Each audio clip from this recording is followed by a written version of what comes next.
Hola amigos de Chicago, soy Jesús Aburtov, soy colorista de Marvel. Estamos aquí escuchando Southern Fried Geekery.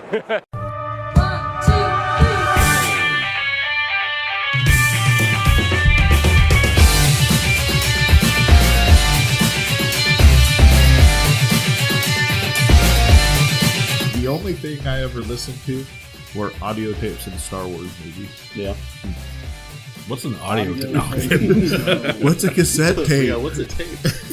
If you've never rewound using a number 2 Ticonderoga pencil, fuck off. You're not old enough to listen to our show. If you've never had to listen to 3 songs to get to the 4th song on an 8-track tape, if you've fuck never off. been stressed that your media player is going to destroy your media, you can fuck off. Is that right?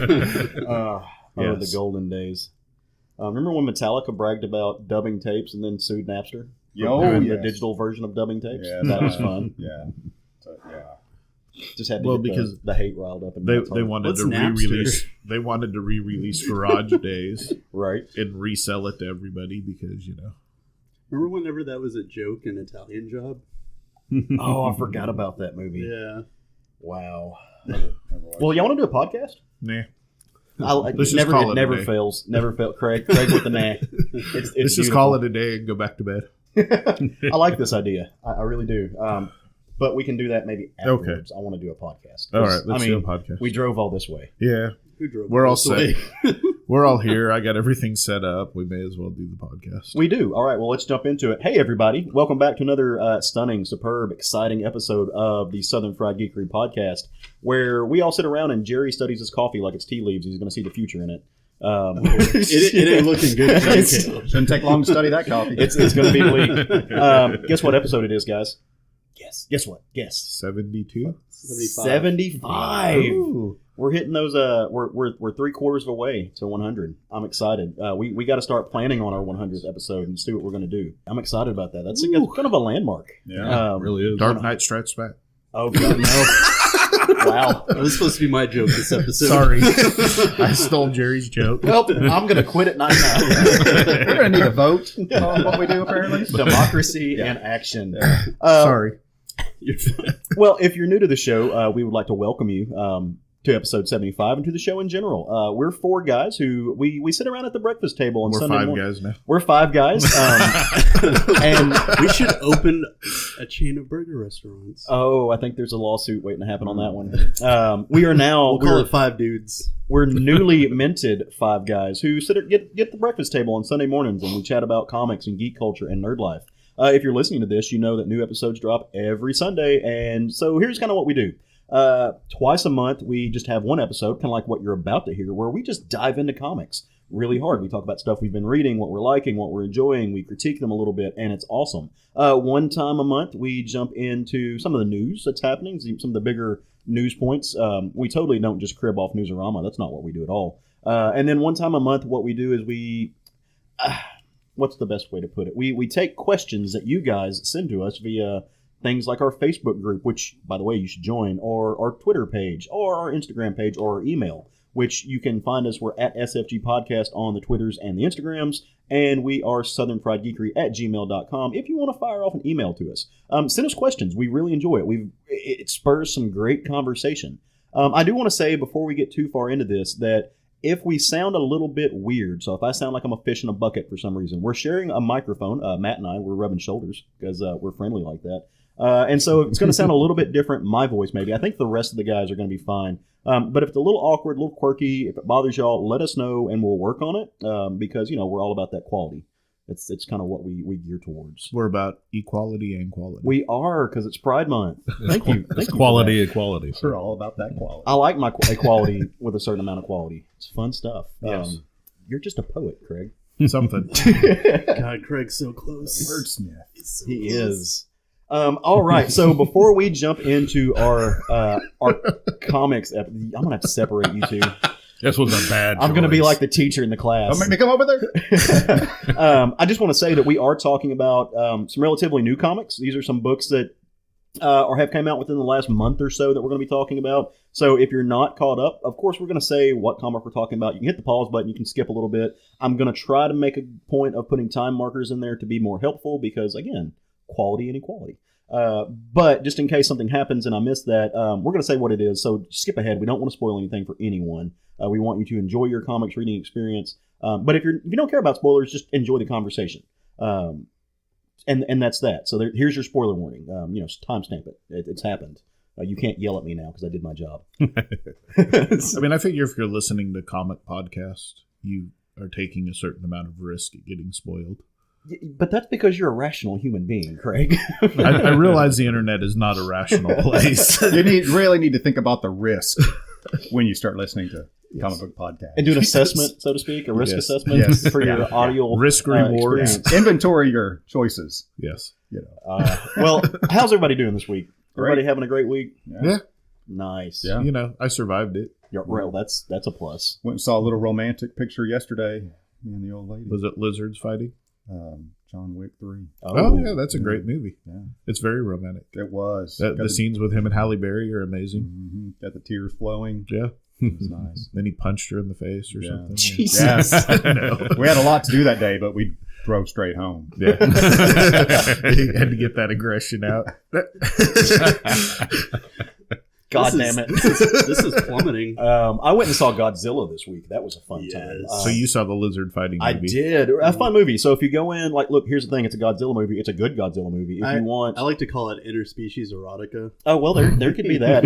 There is also a romantic movie. It is a love story. Yeah, it's a love story. It's totally a love story. Him and Mothra are totally in love. Uh-huh. So if you go into the movie wanting things, like it holds on to some of its B-movie roots, and that's really cool. I appreciated that. Fun times, big animals fighting. I'm all about it.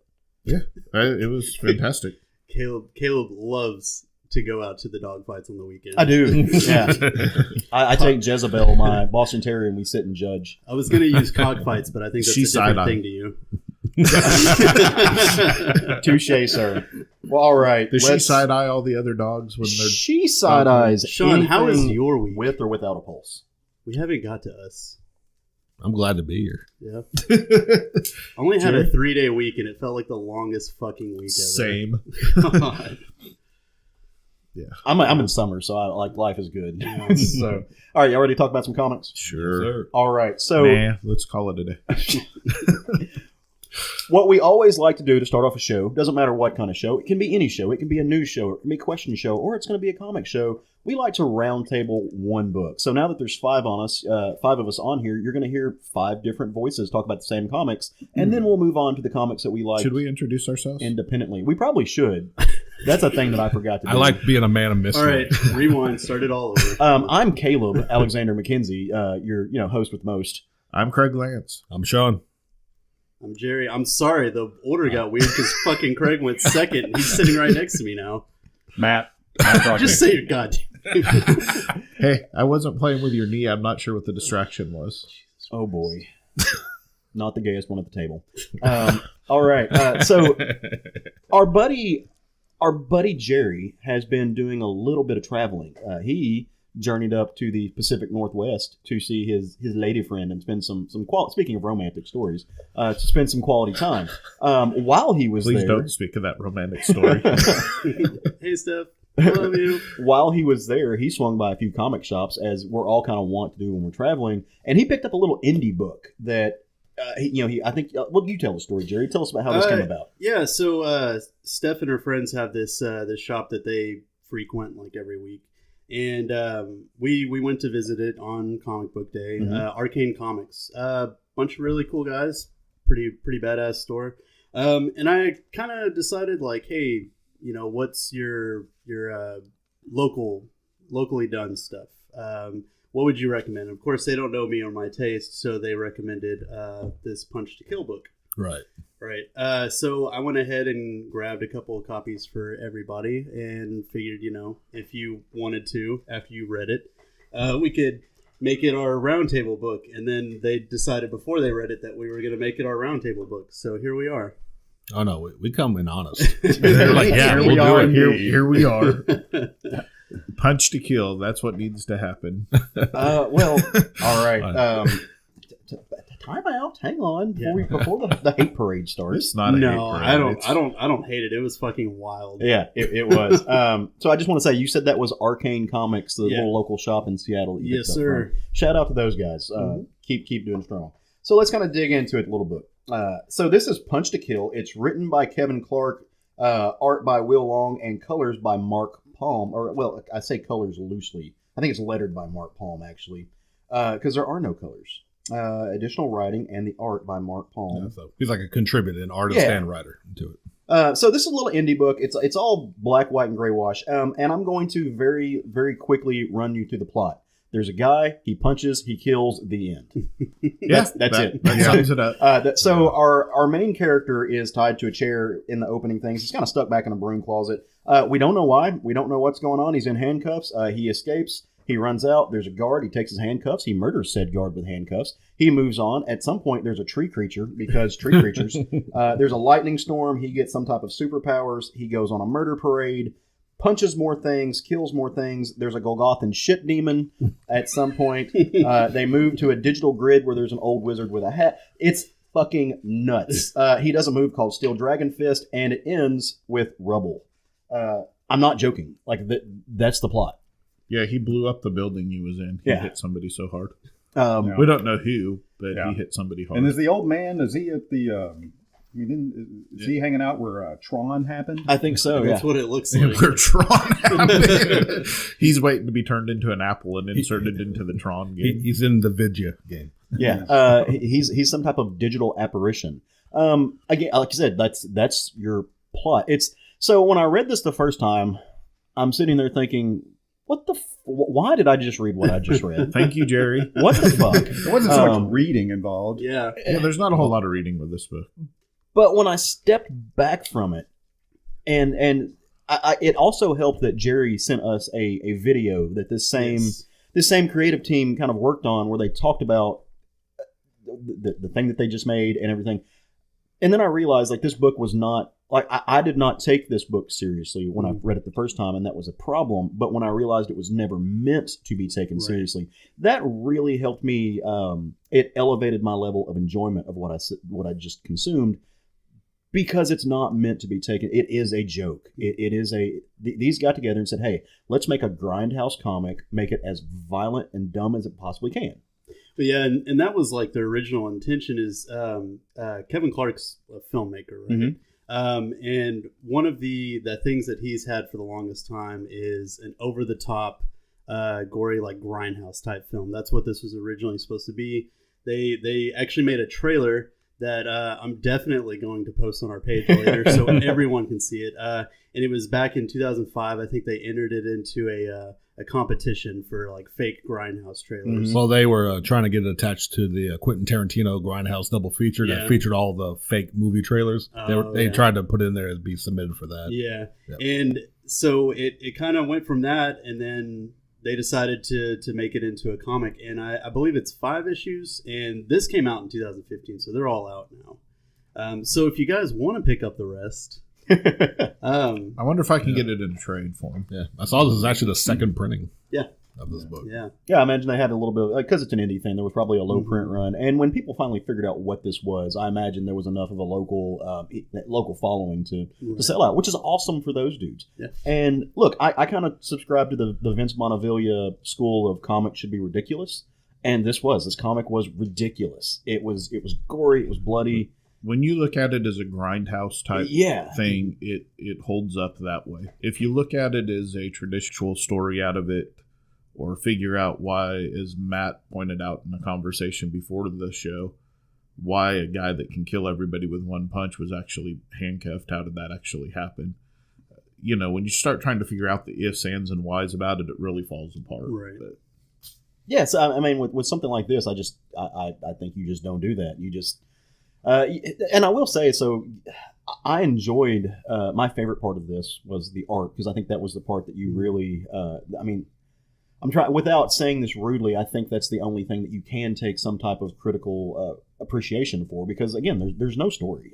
It's a series of events, but the sequentials are actually, it's not hard to follow. You're going in order. They don't miss any beats. You're not ever wondering, well, how did he get here? What happened between the panels? And even though it is ridiculous, even though this is wild and over the top, like we said, you can follow the footprint, so to speak. It takes you where you need to go, and you're never left wondering, why is this here?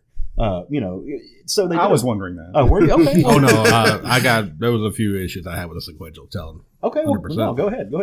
Now, like one of the biggest ones I had to look at twice was that particular page that had the 3 wide panels that showed him taking out multiple people. Uh-huh. A simple arrow at the end of one arrow, because it read left to right. Then the second panel went right to left without even directing your eye that way. So I got very confused going back to the second panel of going left to right. Yeah. And there's a few instances where you see him not even defeat an enemy, then it's suddenly gone. He's literally blocked an attack, and then you never see it again. It's I get what they're doing. I get the Grindhouse is quick. It's obviously a trailer idea turned into a book, but it's I don't know. To me, it was very confusing, even trying to follow the action sometimes. Okay. So I on that particular, I guess I've read enough Deadpool comics that and Deadpool's notorious for doing that. Right. This kind of serpentine action as you're reading the page. So I personally didn't have a problem figuring it out and following it, but that's fair. Mm-hmm. So. Are you guys familiar with Shaolin Cowboy? Yes. Jeff Darrow? Uh-huh. Yeah. Gave me a lot of feels like that, because there's no real plot or story. I mean, I guess unless you read his prose stuff that he's put out for it. But it's purely just action of this dude going through this wasteland and just beating the shit out of a lot of things. And I mean, that's pretty much the same thing we got here. You just didn't have the name or art of Jeff Darrow behind. Well, no, I will say on that note, having read some Jeff Darrow and being a fan of silent comics, I think Jeff Darrow does tell a little bit more of a story. And for the idea of being able to tell a complete narrative without words, I mean that's a thing. That's something that cartoonists have always tried to either emulate or to express, and few are successful. It's not an easy task. I actually was having a friend of mine, Mario, was having a conversation about wordless comics this past week. So it's kind of funny that you bring that up, because with Jeff Darrow's work, you do get a story, and it's obviously it's objective, right? So and it's subjective to what you're reading. But I do think that there is a plot thread. There's a beginning, middle, and end, and you really didn't have that. Well, I'm not talking about his work in general. I'm talking specifically about Shaolin. Oh, okay, yeah, right. Because that's all that series is, right? The bunch of just basically silent comics of just Shaolin Cowboy going in and just destroying everything. Yeah. Okay, fair point. So, anybody else got anything they want to add to the? Because I mean, I don't know. I'm trying to dig here. There's not a whole lot of digging into this comic. There's just not a lot of depth. As much as I has a lot of critical opinions on this, as we said before, with indie books especially, I support anyone trying to get their dream out there. And this is what they had. It didn't work for me. That doesn't mean it won't work for other people. And if they've had 5 issues, a second printing, that this book can obviously be picked up. And it might, if you're out, I guess it's local to Seattle, but it might be available online. I don't know. It might be your thing. It's just, for me, I've read silent books. I've read a little bit of a Shaolin Cowboy. And manga often has a lot of action sequences that don't have any dialogue. It's just, I think, and maybe they improved in the later issues. It's just, I think some of the silent storytelling just didn't work for me in this issue is all. But, hey, go out there and support your dream. If you want to make a book, go out and make your book. And I think they've done more books after this, too. Like not just Punch to Kill. I'm pretty sure they've got other comics. This was just their first one that they decided to do. Right. You got any last thoughts, Craig? I mean, I think the book's fine and is for what it is, which is exactly what you said. It's a grindhouse book. It's in, if I had a trade, I'd read the whole trade. Yeah. I wouldn't have given up on it. But will I actively go seek the other issues? Probably not. But, it's just because it's not what I'm looking for in a comic. But it doesn't mean it wasn't fun. It wasn't what, within its own context, it was entertaining enough. At the end of the day, my inner child, if you give me something where someone's head explodes, I'm going to be happy. And that's really all I like. That's all you should expect from your inner child wants that? Yes. My little child is a piece of shit. Jesus. My outer adult wants that. In fact, he's adding that to his violent list right now. His the hierarchy of violence. Yeah. And I mean, it was also kind of neat because we get in the back, we get like a little backup story. The ghastly ghosts of the graveyard grind. Which was pretty cool. And then on the very back of the book, they do some little doodles of him basically beating the shit out of a bunch of people and all bloody and stuff. So I thought that was kind of cool too. My favorite one is the guy with the mullet and the handlebar mustache. that basically gets his arm broken. Yeah. Right. I wish the whole book was illustrated that way. Yeah, I actually enjoyed the back of it more than I did the book. But I imagine color and everything's... Which I believe like Yeah, I believe the stuff in the back mentioned that the back art was done by Mark Palm. Who did support on the art and writing. Nice. I'll say, yeah, this book really wasn't for me, but I think these guys should keep creating. For sure. Absolutely. Find new ways to murder people. It's fun, right? Like, just blood, guts, and gore. Well, I mean, honestly, I would love to see this story with a plot behind it, know what happened that got him there, and what was going on to get him out of there, and what the motivation was. I would love to see that story. Right. Because I think not having all of that context just took it a little bit away from me. Outside of that, I'm all for violence in comic. Now that I've lived with it for a few days, I'm glad I don't want the context. Just give me dumb fun. Well, there you go. I look at it now and I just laugh. I just point and laugh. So there's, everybody responds to books like this differently. So if you can find the fun in it, you can find the fun in it. It took me a minute, but I eventually got there. Well, so I feel like if we're going to talk about comics, we should probably start with Jerry, because Jerry, you've been gone for like 2 weeks, man. We missed your voice on the show. Hi. So why don't you regale us with what you have read this past week? So even though Guardians of the Galaxy Annual came out this week, I don't count it as an actual in sync. I mean, it was a thing. It was a thing that happened. Yeah, it was a thing that happened. I'm going to talk about Guardians of the Galaxy 5. Nice. And I fucking loved this issue. Donny Cates has been killing it, and he's been joined by Jeff Shaw, David Curiel, and VC's Corey Petit.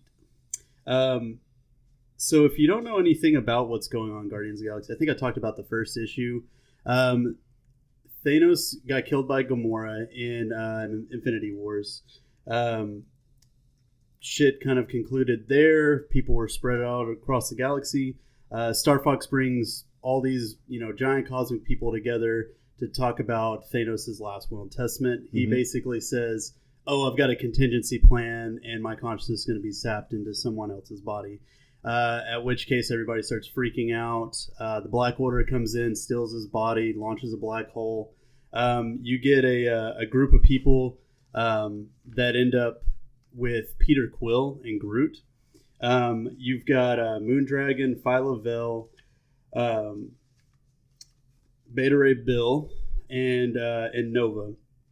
So it pretty much comes down with them being this. In the last issue, you find out that this other group, Star Fox, who's Thanos' brother, they're going to start going after people that they think that Thanos' consciousness is going to go into. And of course, the first person that comes to mind is the last person to try to do Thanos' work, which was Gamora.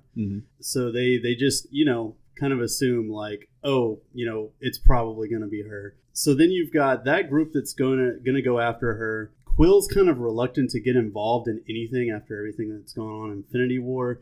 So Groot just basically takes over the Guardians, and he's like, listen, we're going to do this with or without you, but you're stuck on this ship. So just go stay in your quarters, and we're going to go save her. The team gets there. Gamora immediately opens up fire on them because she doesn't know what they want, because the last time she saw Quill, she basically killed him, and then time reversed. They get to her, they're talking to her, and then this entire other team lands, and it's like, heavy hitters. There's Gladiator, Cosmic Ghost Rider. They've got Nebula. Just all these like really ridiculously powerful characters, and they throw down, and it pretty much ends with Peter getting shot in the chest, and the entire Guardians team is just decimated. So this issue starts off with Peter coming to, and they're all like kind of like licking their wounds, and he's freaking out. He's like, where's Gamora? What happened? And they ran off with her. The only thing that matters in this issue, the only thing that you need to know about, is they don't have a way to track her. And Bill pretty much is like, oh, well, I've got a way. I'm warbound to one of the most powerful beings in the universe. Quill automatically assumes that this is Thor. And Bill's just like, no, I can do everything that Thor could do, but better. Why would I need him? He's like, no, what we need. And he starts swinging this object around. And he says a bloodhound, and fucking Lockjaw comes in. Nice. And like, that's Donnie Cates really loves to give me what I want, Mm-hmm. and plugged into your head, and it's really like one of the biggest saving graces, because if you didn't read Death of the Inhumans, you wouldn't know about this team up. But Lockjaw is warbound to Beta Ray Bill, and after the events of Death of the Inhumans, Beta Ray Bill basically got this whistle where he could summon Lockjaw, and they are basically like oh, we can, find him with Lockjaw. He can just pick up the scent of Gamora and we can go find her. Meanwhile, you have this other group that's out here that has Gamora, and they're going to basically execute her. Star Fox is basically going to get Gladiator too, and he just starts choking her, and then a sword goes through his back. Oh. Yeah, through Gladiator's back. And it's Hela. Gotcha. Hela, I guess in an issue of Thor, was married to Thanos, right? And she's been working with the Black Order to restore him. And in this issue, you finally find out who Thanos is going to become.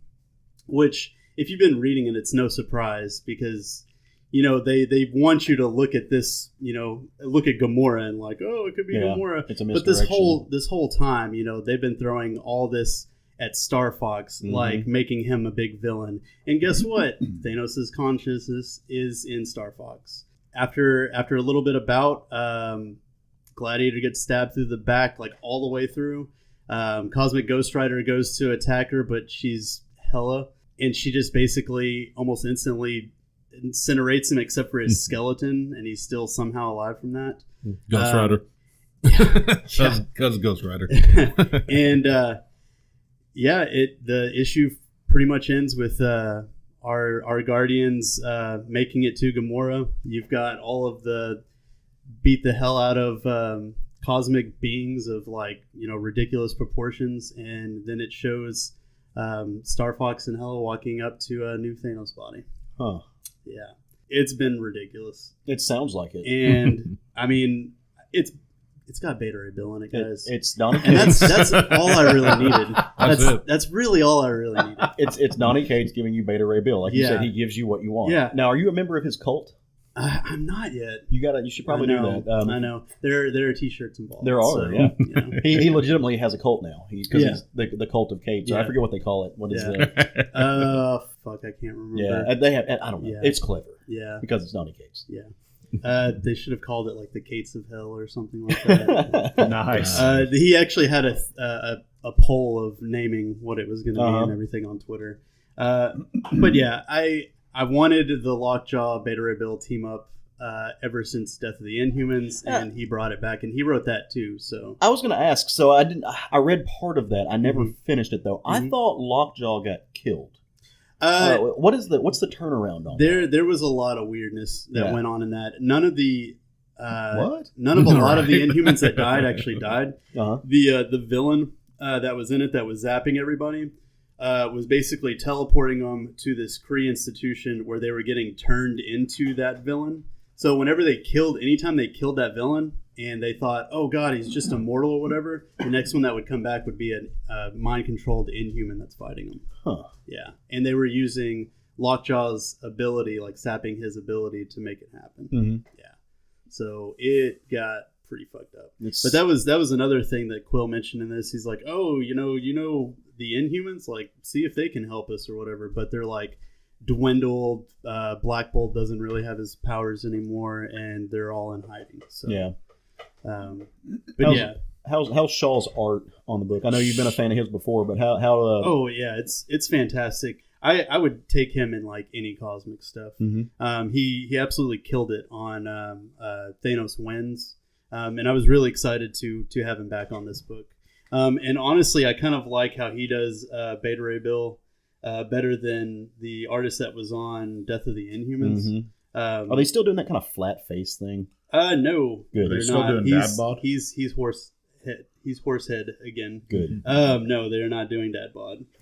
That's unfortunate. Boo. It's like Fred was like, oh, finally a character I could look up to. Representation. Oh. Wow. I can't say anything because representation does matter in comics. Is anybody else reading this? I am not. Because I'm just like Yeah, I mean, it's fantastic, and everything I've heard about it's fantastic. I'm just kind of over the cosmic stuff in Marvel right now, and even with Donny Cates writing it, who I absolutely love, I'm just kind of taking a break from it because I just need that break. And one of the things that I really like about Donny Cates and him working on multiple Marvel titles is he finds a way to kind of tie them together. There's this character named Wraith in there. Apparently he has some background stuff with the god in Venom. So his whole shtick in here was to get information on that god so he can track it down and kill it or whatever. So we're probably going to see him pop up in Venom at some point. So I'm really digging what he's the story that he's weaving here and what's going on. Well, getting the Black Order in there, that would be the thing that would pull me in. I can't think of a single set of characters that have been better designed in the past 10 years. I think that those character designs are outstanding. Yeah. So it's fun stuff. Well, I'm glad you really enjoyed that, dude. Yeah. It was a great book. Craig, brother. Yeah. How you doing this morning? I'm doing well. You want to tell us a little bit about what you read this week? I read this little fantastic book that I've been dying to talk to y'all about. Nice. It's called Radically Rearranged Ronin Ragdolls. Wait, what? Radically Rearranged Ronin Ragdolls, issue number 1. As you might suspect, it's published by Kevin Eastman Studios. It's written by Kevin Eastman and David Avalon. Art by Troy Little. Colored by Tommy Varga. And this book is basically exactly what it sounds like. It is a homage to the Teenage Mutant Ninja Turtles. And it centers around 3 cat sisters that are Ragdolls, and they're radically rearranged, and they're Ronin. Because of course they are. That's the whole synopsis. And they, they're, of course, anamorphic versions of cats, and they have went through a transformation, which we'll get to their origin story here in a minute, because it's by far the best written origin story I've read in a comic in a long time. Really? Yes. And so they're fighting a gang called the Dogs, because they're cats. So the human gang is called the Dogs. Well, we find out that the Dogs are ran by a person called the Overdog, who is a scientist that uses these gangs of humans to do his controlling in the, world of New York City, whichever version of New York this is. Pretty much the same as the Hand or the Foot or whatever. I'm really disappointed that they didn't name them anatomically. Yes. And so they fight with these dogs in the opening, and then, of course, they win because it's the opening scene of a new comic book. And they're on their way back to their home, and they stumble across this kid that's getting bullied by some other dog gang members trying to get him to do something that he doesn't want to do, obviously. They step in, they save the kid, find out he can't speak, so they're taking him back to the lair with him because they can't figure out what to do with him. And on the way back, one of the sisters overhears somebody on the phone talking about how the Dogs are going to have this big meeting at Shea Stadium, and the Overdog himself is going to be there. They end up back at their home, and they decide that they can tell the kid their origin story because he doesn't speak, so who the heck can he tell? So they tell him their origin story, and this is so fantastic. It's 7 pages of origin story done in haiku. Nice. Fucking Kevin. Wow. 7 pages written all in haiku. It was so fantastic. And we come to find out that they were experimented on, and they were shot with gamma rays and cosmic rays, and they were shot with genetic mutagens. So they're basically, the Hulk, the Fantastic Four, and the X-Men. All rolled into one. It's haiku. Fantastic. With haiku. Yeah, and the one sister, when she's battling, always talks in haiku. And so she's the one that told the origin story, which was why it was all in haiku. But it was fantastic. That's For brilliant. that alone, you need to read this that's book. brilliant. Yeah. And so, you find out through the origin story, of course, how they were formed. They got away. They're found by a human couple that they call mother and father. And, of course, this human couple happens to be trained in samurai ways and teaches them how to be Ronin. As you do. Yeah, because that's just, people hanging out and in New York. They're all samurais and Ronin. Right? It worked for Hannibal Lecter. Yeah. So so they get done with the origin story, and the other sister tells them, listen, I heard about this meeting at Shea Stadium. The Overdog's going to be there, and we need to go find him. Mm-hmm. Because we also find out during the origin story that the Overdog sent the dogs to their house when he found out where they had actually ran away from after experimenting on them, and they killed their father. So they are out for vengeance against the dogs. So they go to the Shea Stadium, and they have the big battle as you do. And, I'm not going to tell you how it ends, but it's pretty fantastic. And like I said, if you feel like you've heard this story before, you absolutely have. It's drawn just like the Teenage Mutant Ninja Turtles. It's colored just like the Teenage Mutant Ninja Turtles. It's written just like the Teenage Mutant Ninja Turtles, but it's cats instead. Mm-hmm. The biggest disappointment I have with this book is I found out it's only a one-shot. Oh, is it? Oh, and I really want this to be an ongoing now. So I'm because at the end of it, at the end of it, it says the beginning. So I'm really hoping that they're just seeing how well it does and then go on. Yeah. Right. So it's pretty well known that Teenage Mutant Ninja Turtles came off as a Daredevil parody. Yes. So he had the hand and the foot and all that kind of good stuff. Now he has parodied his own creation. Has Kevin Eastman come full circle? Yes. Okay. He is now making a parody of the Teenage Mutant Ninja Turtles, or an homage, or whatever you want to say. Self-referential, man. Yeah, but absolutely giving them a new origin, and that now they're cosmic rays and gamma rays and genetic mutations and all of these things. Well, yeah, so I was going to ask if there was like Sean said, because the Turtles branch off of Daredevil. Did you? Right. Was there any type of thing that you would say that this branched off of that was like a Marvel homage? Other than the three origin things that they did, no, not a direct link. It really more directly links to the Teenage Mutant Ninja Turtles. Yeah. So it really felt everything about it was intended to be cat versions of the Turtles. Right. You have the one that's the quiet one, you have one that's the leader, and then you have the ultra-violent one. Mm-hmm. You just don't have four. You have three. And it was just fun. It was just one of those books that it was so much fun to just read a book that you knew from the very beginning was going to be, and the title itself. And then the covers were done. One of the covers that I had was an Eastman cover, so it looked so much like the Turtles. And it even, I forget the name that it had above it, but it was two people, and it's their, radically rearranged. Right.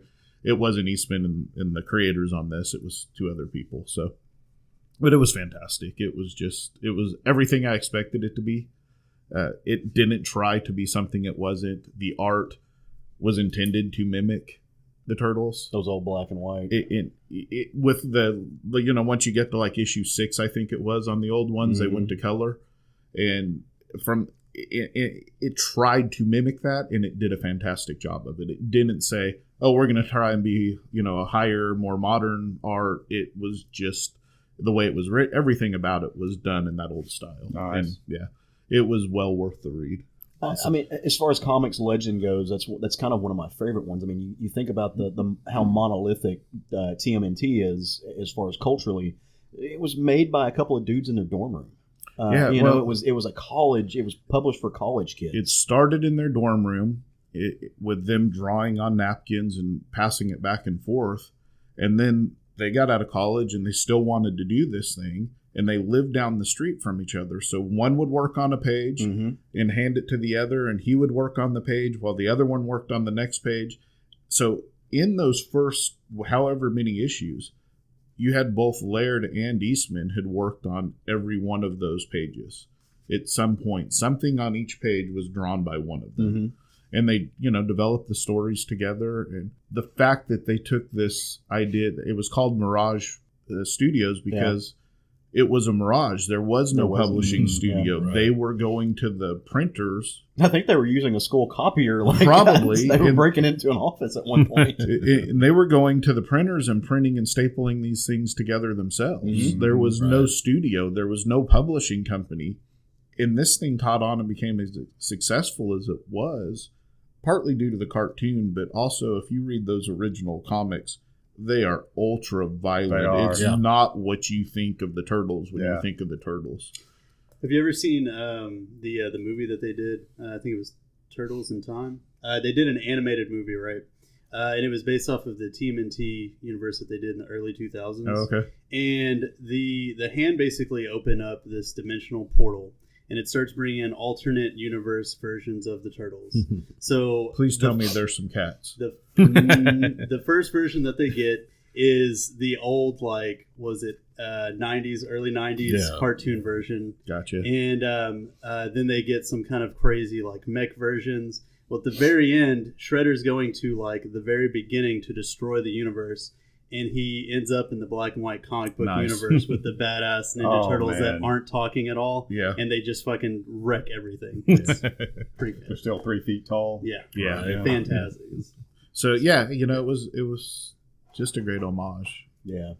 It's interesting because Eastman's kind of been on my mind a little bit lately. It's timely. It's funny how these things, especially stylistically, kind of work with the zeitgeist of where we're at in comics. Because right now, DC and IDW are teaming up to do the Batman TMNT 3, their third kind of branch into it, and it's James Tynion IV and Freddie Williams II. He did one of the covers on this. Yeah, well, and so if you're reading that book right now, they're actually using, I don't know if they're new drawings in just that old style or if they're actually cutouts from those originals, but like some of the characters in there are these original Turtles from this first 6 issues that are like showing up in black and white on the page with Freddy 2's art in the background and stuff. And I don't know, man, it's just one of those things that Eastman and Laird have like been living in my brain for at least 2 weeks because of this book, and then having this spinoff or whatever you want to call it come out. And I knew you were excited about it, and just thinking like, hey, it's just really cool how these guys are. I mean, it's not like they need any comeuppance, right? Like they're fucking Eastman and Laird. You know, they are who they are. But it's just cool seeing them, like, I guess, kind of represented in the culture for what they are, and for what they brought to comic books. I mean, they don't really get enough credit for what they brought and changed in comic books, especially from I don't know the relation of when Usagi started versus when the Turtles started. I would have to go look that up, and sorry, I don't know that, but it would be interesting to see which one started first, because I think that they feed off of each other. I'm pretty sure Usagi started a long time. Okay. I think I thought so too. Yeah, but back when the Turtles, when we were kids and the Turtles started getting popular, one of my brother and I's favorite thing to do was to show them the original Turtles. Oh, right. It's like, oh, you like the cartoon, huh? Yeah. Oh, you like this shit. Yeah. You know, because people were blown away. They're like, who? What? Yeah. They didn't realize the Turtles started that way. Yeah, but Stan Sakai has had a long working relationship with Kevin Eastman and Peter Laird for a while, because they've had Usagi definitely came first, but it wasn't too long before he had like a little quick 1 page where Leonardo came back in time and he had a quick duel with Usagi, and then he disappeared again back into their normal realm. I do remember that issue. Yeah. So they've always worked together and a lot of influence back and forth, I'm sure.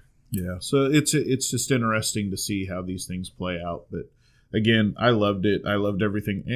And 7-page origin story, all written in haiku. If that doesn't sell you, I don't know what does. So apparently, they started the same year, 84. Nice. So let me see what month though, if that's a thing. So no, it just shows that Turtles is in May, and Usagi just shows 1984. So Well, now the difference is Usagi. I'm sorry, Sean, but the difference is Usagi had a better publisher. Well, and Stan Sakai was Yeah. he was working prior, like you know, Eastman and Laird were relatively unheard of. So Usagi was probably more well known before the Turtles caught on, would be my guess. Oh, I was just going to add in, again, it may have been the same year, but I know Usagi, he didn't debut in his own book. He debuted in a separate publication. So like that may have came before the Turtles actually. Gotcha. But anyway, regardless, two fantastic books. Yeah. Nice. Well, keep going, Sean. What'd you read this week, brother? Well, we're going to go from Samurai Ronin Cats to Ninja for Hire. My book of the week is Tokyo Shinobi Squad. It is a newest manga published in Shonen Jump. It is written by Yuki Tanaka, and the art is from Kento Matsura. Basically, the setup for this world is, in the year 2049, Japan opened itself up to the world with tunnels that would connect it to Russia, China, and USA. This led to massacres, slums, terrorist groups, and organized crime getting in with businesses. Now, while kind of researching further into the creation of this book, I found out there is a lot of people kind of taking this in a bad way. You can't see it if you know anything about Japanese history, though. It's kind of the isolation thing has always been a big thing for them. So some people took it the wrong way, but the book isn't overly preachy about that. It's kind of how they set up the scenario for the world they're in. Mm-hmm. What you find is that during all this going down, the rise of ninja, shinobi, have come back up as mercenaries and spies for people. And that introduces us to our main character, Jin. He is a shinobi for hire, and he is this kind of easygoing guy. He's kind of typical kind of shonen laid-back kind of guy, but you can, obviously he's a badass if he's the lead character. He's kind of just chilling on the street, sees a kid driving a car, which should not be happening. Unless you're short. But fleeing from people attacking him. He, without like directly helping him, he just intervenes and lets him get away. Runs back into the kid later on. The kid recognizes him, and he's actually from Thai. He's Thai. He's from Thailand. Sorry. And his name is En, and he wants to hire Jin to protect him because he has a Nimpo scroll, which is Nimpo scrolls teach you ninjutsu moves and abilities and special stuff. It's apparently a very special scroll, and that kind of gets into Jin is basically hiring him enough to pay for his meal. He's not super worried about making money all the time. And he sees he's in trouble from this gang who's hunting down En. And that's where we get into the combat of this thing. This is what really hooked me in, is that he specializes in magnetic Nimpo. He has the ability to like repel, attract, and even concentrate magnetic waves into like a beam. And I think this is going to be just one of the more fun, I guess. Yeah, it's a really unique ability because it's control over magnetic fields. Yeah, and I don't know. That's an ability like just kind of gravitational things and stuff like that is something that I've always been interested in. In a way, this is kind of like our Devil Fruits for One Piece. Indeed, yeah. It's striking very much of like the One Piece unique kind of combat with the Naruto, this ninjutsu, and even like the as far as we can tell, they're even just a local street gang that was trying to track down and the Thai kid. Even their tough fighter had a Iron Force work, Nimpo, and he just like could make like the iron his blood come out of his arm into like a weapon, which fighting iron against magneticism though kind of leads into somewhere Wolverine's going. That's a bad idea. We also get introduced to Papillion, is Jin's partner in this. Like I said, they're a mercenary group of ninja, and it looks like it's going to be starting off at least protecting En from the people who want this ninja scroll. Which Jin says recognizes the scroll like, this is why your life's in danger. And that's basically looks like it's going to be the setup for now. We're getting a real interesting world about, like I said, like cultures clash in Japan, which you don't see them do very often. And like, again, I said, some people like negatively at how they view about the, isolate. As soon as they ended isolation, all of a sudden Japan's a shithole. Yeah, it is what it is. Well, and the imperialization. Yeah. If you know the history of Japan, it's not surprising that they're kind of putting that point of view to set up a scenario. But like I said, the book isn't overly harping on that. It's just kind of like, that's what causes Tokyo to be basically one of the biggest slums in all the world. And that's what we're going to get set up. The art is really damn good. I kind of like, I can't really think of who it really reminds me of, but it's great art, great pacing. The combat, the fight in the first issue is amazing. And I think it's just now starting out. Yeah. So there's no collected volumes that we get here in America yet. But as me and Jerry have repeatedly pushed on this show, it's on the Viz Shonen Jump app, $2 a month. Almost all the manga you can read. Oh yeah, dude, it's for bang for your buck. The only thing I wish there were some other manga publishers that would produce on there because me too. Yeah, I mean, so I like what I read there, but Shonen Jump is more geared towards adolescents. Absolutely, and I wish there was some more of the horror manga on there. But man, for bang for your buck, it doesn't get any better than that. Oh yeah, absolutely. And this one, like it is of course, like you said, aimed at the adolescents. There is a very violent sequence in there, so this one is kind of like, it's probably going to be one of the more mature titles of it. But again, you're not going to get into Junji Ito kind of works. And I would absolutely love an app that had other, because Shonen Jump may be like the biggest, especially in the shonen style, but there's so much more manga. Yeah, for sure. One thing that you can do is you could get the Viz app because they're like our publisher over here. They have a lot of different content and everything.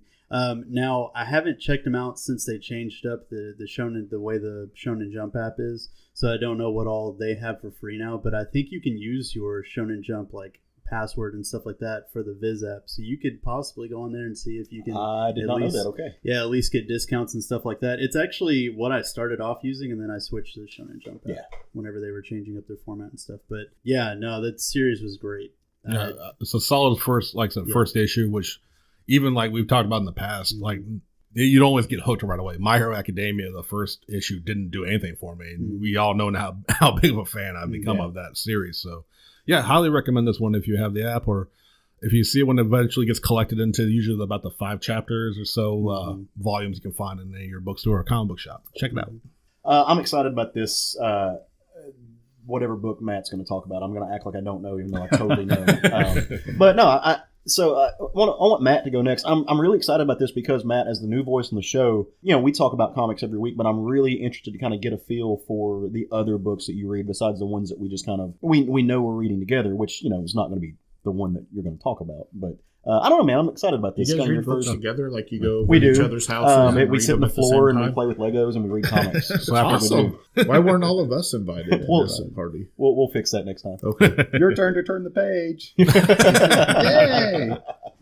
So I'm talking about Immortal Hulk number 18. It surprises me, as popular as this book is right now, how many people I talk to that aren't reading it. It's crazy. It's real strange to me. Yeah. So, as our resident Hulk fan, I'm really happy that you're reading. I will throw all the things at you. The number one authority on Hulk is Jared. Oh, okay. Wow. Picking up sarcasm here. Written by Al Ewing, pencils by Joe Bennett, inks by it's either Jose or Jose. It's Jose, yeah. Rui Jose. Colors by Paul Mounts. Lettering is VC's Corey Pettit. And I'm going to come back to this, but this team working together, they're all contributing in a major way to this book. It's the first time I've really felt, that way about a team collaboration on a book is big time with this one. So anyway, the synopsis of this issue, I'll run through really quickly. And again, I'm going to hit the high points. My intent is for you to go pick up the book. The issue starts out with Doc Samson. He's digging his way out from under a pile of rubble that used to be the New Mexico Shadow Base Site A. He does so only to be confronted by members of Alpha Flight hovering over him, who's asked him what happened. And after a pause, he throws his thumb over his shoulder and says, "He went that way." Which, it's pretty great. So, switch to a dapper-dressed Bruce Banner in the back of a taxi, and he's wondering how he got there. By examining his clothes and recalling his last memories, he surmises that Joe Fixit is back. Metal. So, yes. While he's figuring this out, meanwhile, a journalist that is on the trail of the Hulk has stumbled upon a scene of wreckage, we'll say. And also among this wreckage is somebody in Bruce's life that has made a grotesque transformation. Yes, that's all you get on that. Yeah. You're going to have to go read it. Bruce arrives at his hotel, goes into his room to inventory his human form and his Hulk form personas and hash out a, quote, system with the Hulk. He wants to, as a scientist, categorize these things. And to make it a bargain with the Hulk. Yeah. He wants to talk to the Hulk. He wants to have a sit down with the Hulk and get all this organized. Yes. Which he realizes it's not going to work for the Hulk. No. But he does it anyway. During which... when he's doing this organization, he's conversing with the Hulk via a mirror. He reveals an ominous and terrifying objective. But while doing so, he hears a scream outside his room. Since night has arrived, Banner transforms into the Hulk and confronts a gruesome, simpleton version of the Abomination, who's attacked 2 female desk clerks while searching for the Hulk. After knocking the Abomination on his ass, he runs off the surviving clerk by yelling, "Well, what are you waiting for, a third monster? Move it, lady." I really got a kick out of that. Yeah. And that pretty much sums up the Hulk's attitude in this whole story. Yeah. I mean, it's great. So, but the issue ends with a reveal that gives Hulk pause in putting down the Abomination. Someone is trying to manipulate him in a very disturbing way. This next section to move on, basically I sum this up by saying this is why this series, what I'm going to say next, this is why this series earns your money. It's taking the character back to its Jekyll and Hyde roots. It has the look and it has the narrative of a horror story. The Hulk retains his intellect. He has a vigilante mindset. The way the series starts out, it's very interesting when he starts going after people that he has sensed has done wrong. Mm-hmm. He's got a seriously bad attitude, and he wants to dislike people. He likes to confront and calmly taunt his targets by explaining what he knows about them and their recent crime. Since he only transforms at night, and he's fully aware of and he does communicate with Bruce Banner throughout the whole story. He speaks of Bruce like he's a younger brother that he cares about but doesn't necessarily like being around. It's interesting. He says several times throughout the series, when somebody has done something to Bruce, when he transforms, he says, "When you hurt that guy, I take it personal." The storytelling is great, and each issue does a good to great job of making you anticipate the next one. There are constant events and moments that demonstrate in dramatic fashion the fact that the Hulk is a very dangerous opponent. Obviously he is, but this really illustrates his unpredictability. He's not the simpleton version of the Hulk, so he can't be manipulated or easily negotiated with that you've seen throughout the Hulk's 80-year past. What seems like forever. If you want him to do something, you got to convince him how that's going to benefit him. Joe Bennett is drawing him in a way that really makes him look and feel monstrous. There's a lot of close-ups of the Hulk's face, which make him appear grotesque and dangerous. This is not sexy Hulk. That's something I'm really thankful for. Is for years and years we've had sexy Hulk, and I never liked sexy Hulk. That's just like your opinion, man. I thought you and I thought you and Caleb were the same person until you said that. Let me rephrase that. Traditional sexy Hulk. I like. It's almost Frankenstein monster. Mm-hmm. Yeah. And that's what you get when you're looking at him. He's back to kind of that flathead look and very Frankenstein monster. Scary Hulk. I mean, he's drawn with small beady eyes and big slobbery teeth. A lot of panels where there's slobber, a string of slobber between his top teeth and his bottom teeth. I noticed that's something Joe Bennett really likes to do. And his teeth seem to protrude from his mouth. If you've noticed, he is just grotesque. It's not an overbite or an underbite. It's kind of both happening at the same time. It's almost the way a horse. Mongoloid. Well, I was going to say it's almost like if you imagine a gorilla's face, the way that the gorilla's canines very much protrude. Mm-hmm. It's a very ape-like appearance. Yeah. Kind of Cro-Magnon type. Yeah. And one of my favorite things about this book is the relationship between Bruce and the Hulk in this book. Yeah. Because for so long we've had where the Hulk just hates Bruce. Mm-hmm. He's puny manner. And in this one, you're actually getting this dynamic where, like you said, it's this big brother, little brother, protector, guardian type thing. Yeah. But doesn't really like him, but he knows that for him to exist, the other has to exist. And so you're getting this really interesting dynamic.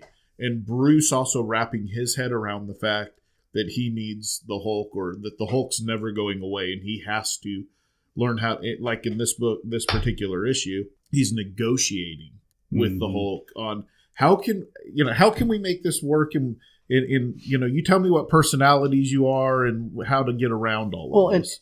And just imagine how terrifying that is for Bruce. Yeah. Because like you said, like you just said the word personalities. They're kind of locking in the fact that Bruce has it's not just two personalities. It's not just Bruce and the Hulk. There are multiple. He's got multiple personality disorder. Yeah. And each of these versions of Hulk have a different thing. So imagine you're sitting there and you're looking yourself in the mirror, and you're having to have a conscious conversation with somebody inside you about the responsibility of actions that you're going to commit.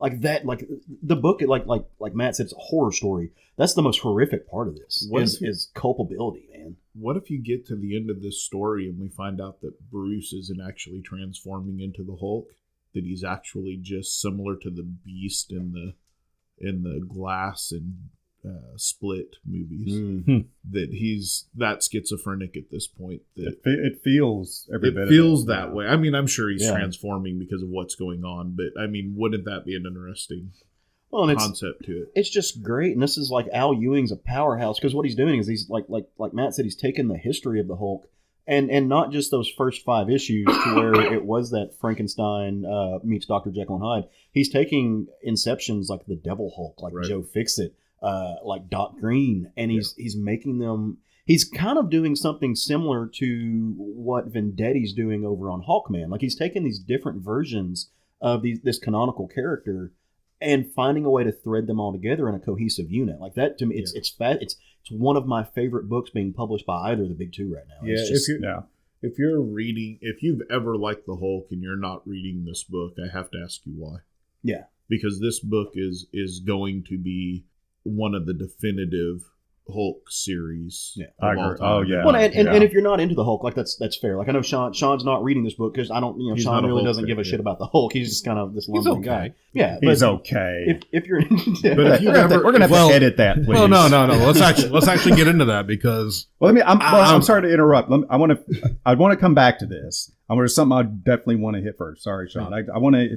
We talking about the creative team and how this book comes across. The colors.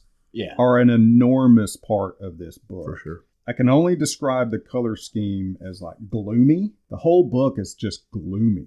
And it just feels ominous. And the three things I put, the 3 points I put that are consistent throughout this story are 1, violence, 2 is body horror. Very Cronenberg. There is a lot of Cronenberg-esque body horror in this. And the multiple personalities thing is prevalent and throughout the whole book. And you see, what's interesting is you see Bruce's personality in the Hulk at certain points in the book too. Mm-hmm. It's the smartest Hulk story I have seen in too long. Yes.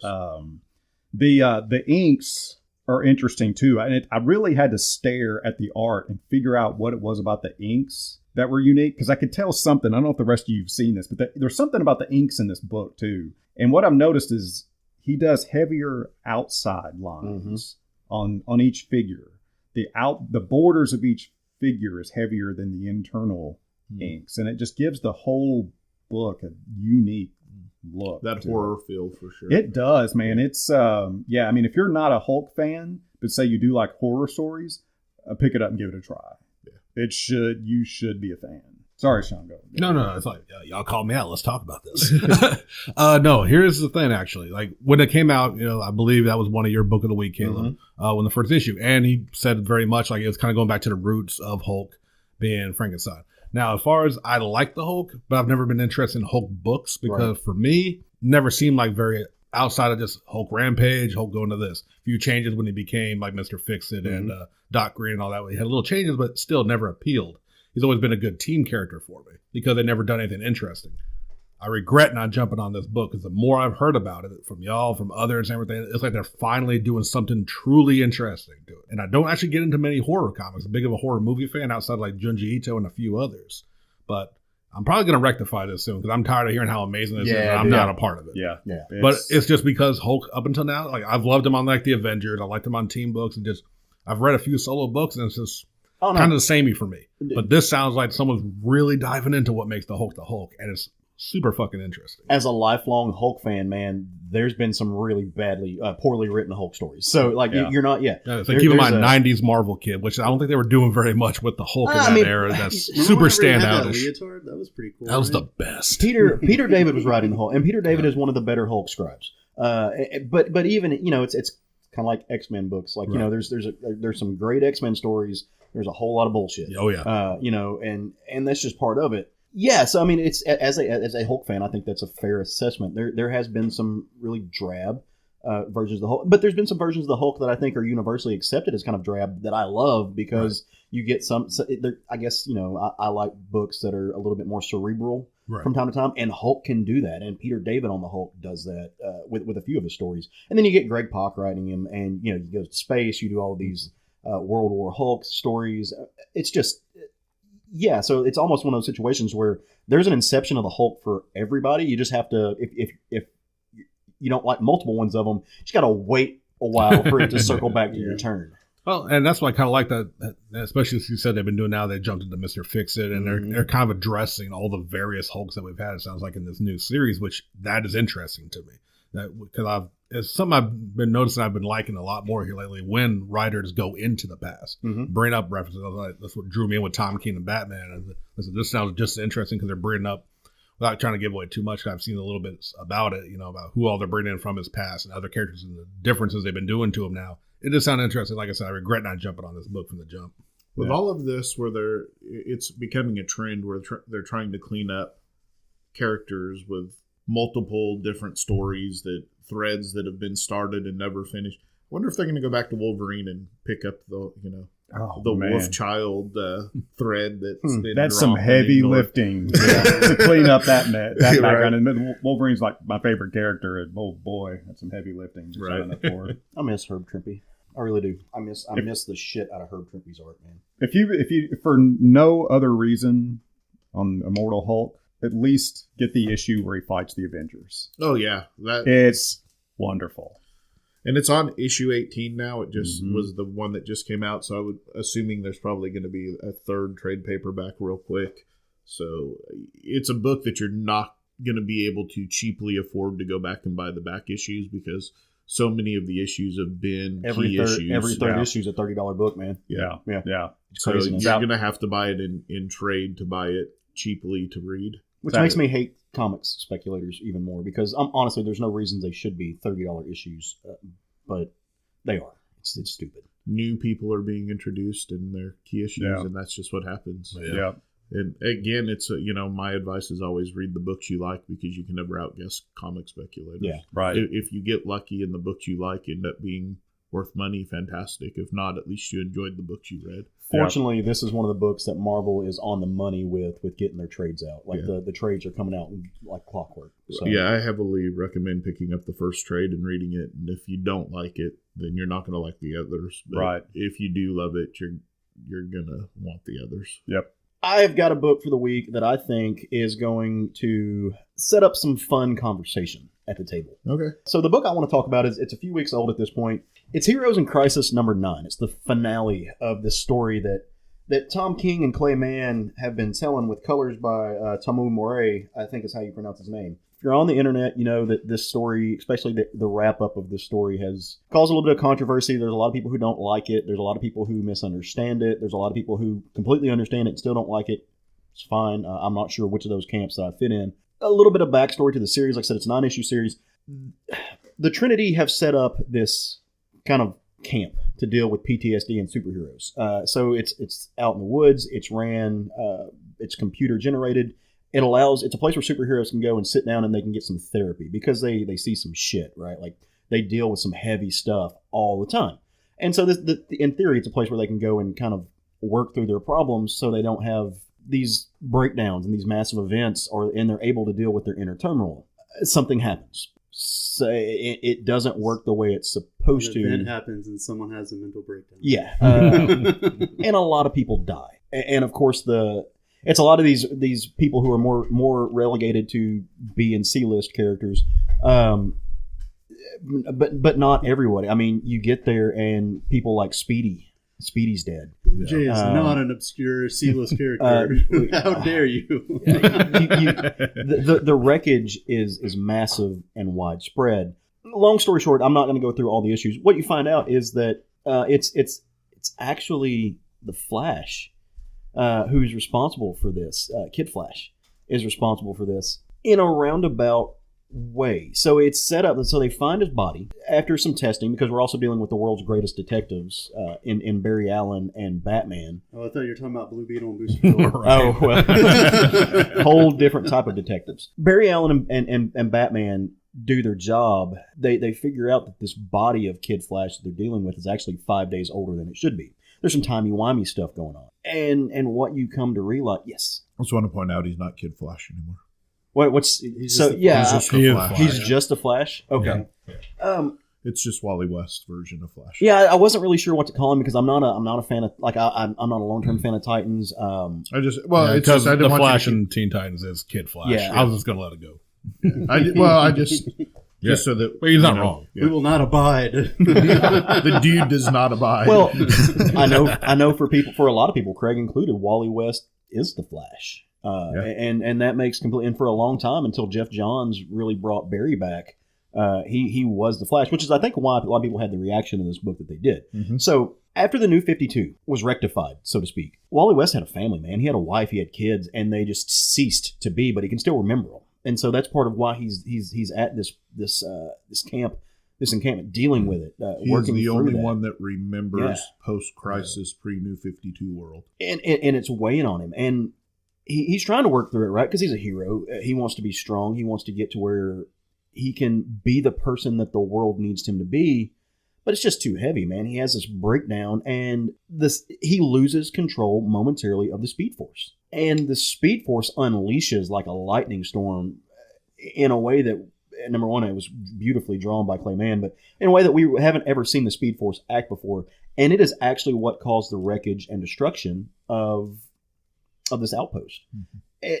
It kills a lot of people. And he does something that I don't think is in character for Wally West, but it makes sense for the fact that he is a desperate person in a desperate situation.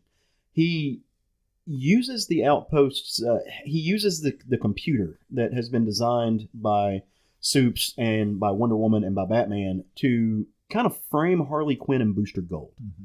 While he's going 5 days in the future he gives himself a window to be able to go into the future, commit suicide by killing the future version of himself and bring it past, essentially putting an end stop to his world. This issue picks up with him just at that moment about to snap his own neck.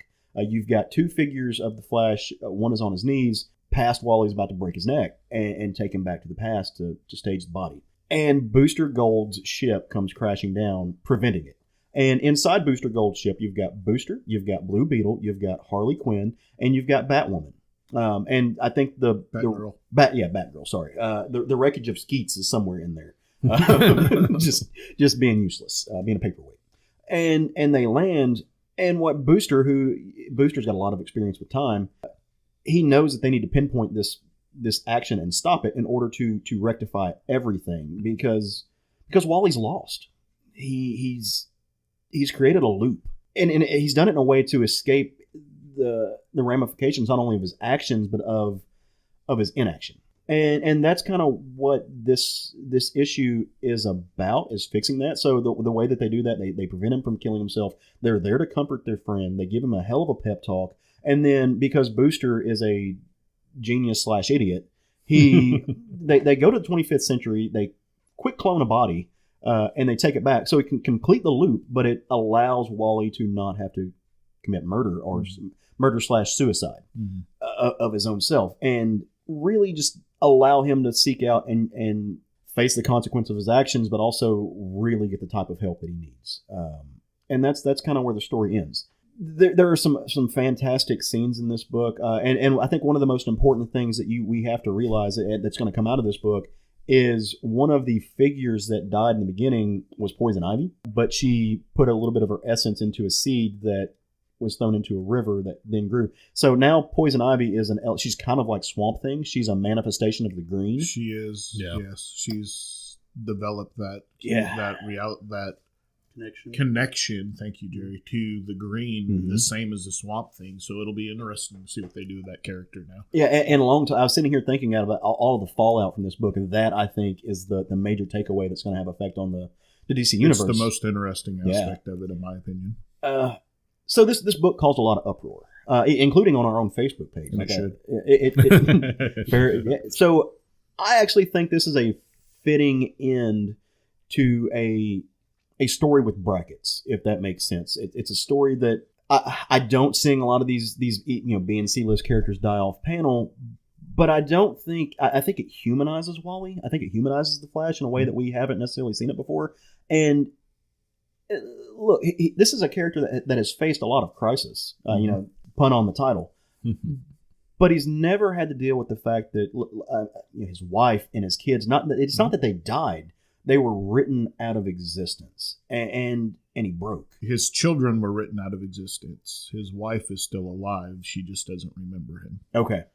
So that's even worse. In some ways, yes. So my problem isn't with the PTSD part of this. My problem isn't with the fact that he lost control in that moment and killed people, because you're dealing with powers that normal people shouldn't have to deal with in situations that they shouldn't have to deal with them. Right. That part of the story I was 100% fine with. When you take somebody like Wally West and you have him start a cover-up to blame those crimes on somebody else, that makes it very nefarious, and it makes it a character that has been beloved for a long time now is almost irredeemable because he did that. Can they redeem him? Yes. I don't think this is a self-contained story, and I think that's part of the problem. I think that we've got a 7-issue series, I think it was. It was supposed to be, it's 9. Okay, so whatever it ended up, so 9 issues. It's not a self-contained event. The repercussions of this are going to play out probably in the Flash comic, would be my guess.